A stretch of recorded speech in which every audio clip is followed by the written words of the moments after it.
All right, so we made it to Bradenton for Summer Nights USA at the Freedom Factory and Bradenton Motorsport Park.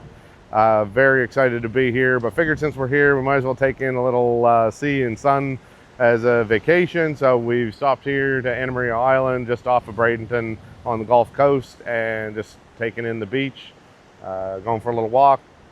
Can't wait to bring you guys all the action from the track. Super excited to be able to share this. If there's anything anybody sees that anything that anybody wants to see that they think would be fun to see, let us know.